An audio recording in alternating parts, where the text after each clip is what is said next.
สนามกีฬาเจ้าอนุวงศ์ถือว่าเป็นสนามกีฬาที่มีความหมายทางด้านประวัติศาสตร์และตั้งอยู่จุดใจกลางเมืองแต่เนื่องจากความทรุดโทรมและการเสื่อมสภาพของการใช้งานทางองค์การใจกล้า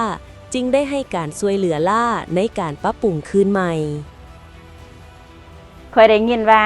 เดินเจ้าอนุวงศ์เพิ่นเฮ็ดไหมเนาะเพิ่นว่าทุกคนหันใส่เดินตัวนั้นได้แต่คนพิการพวกเฮาเพิ่นสิให้ใส่นำใดบ่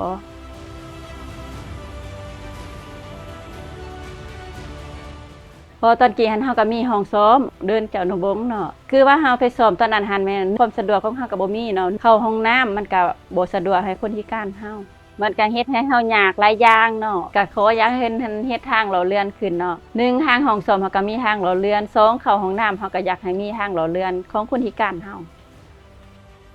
โครงการตัวนี้เนาะก็เป็นหนึ่งในโครงการของใจกล้าที่ว่าเพิ่นช่วยในการปรับปรุงสนามกีฬาเจ้าอนุวงศ์เพื่อให้มีความแท้เหมาะและเหมาะสมกับการนำใช้ในปัจจุบันและที่สำคัญก็แม่นเพื่อส่งเสริมการมีส่วนร่วมของทุกคนในสังคมรวมถึงคนพิการและหลังจากปรับปรุงสำเร็จแล้วสนามกีฬาตัวนี้เนาะจะกลายเป็นสัญลักษณ์ครบรอบ70 ปีทางสายการทูตระหว่างสองชาติลาวและญี่ปุ่นเพื่อให้การนำใช้โครงการเป็นไปอย่างราบรื่นจึงได้จัดการฝึกอบรมทางด้านเทคนิคและจัดการปรึกษาหารืออย่างสม่ำเสมอระหว่างใจกล้าและกระทรวงศึกษาธิการและกีฬา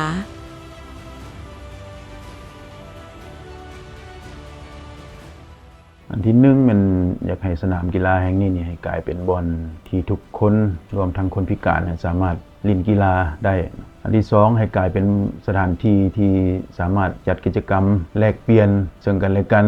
นอกจากการเล่นกีฬาและอันที่สามให้กลายเป็นบ่อนบุคคลทั่วไปสามารถพบปะกันสร้างสายสัมพันธ์ที่ดีต่อกันฉะนั้นเพื่อเฮ็ดให้สนามกีฬาดังกล่าวกลายเป็นสนามกีฬาของชุมชนอย่างแท้จริงการมีส่วนร่วมของทุกท่านที่จะเข้ามาเฮ็ดกิจกรรมจึงเป็นสิ่งที่สำคัญและจำเป็นเพื่อเฮ็ดให้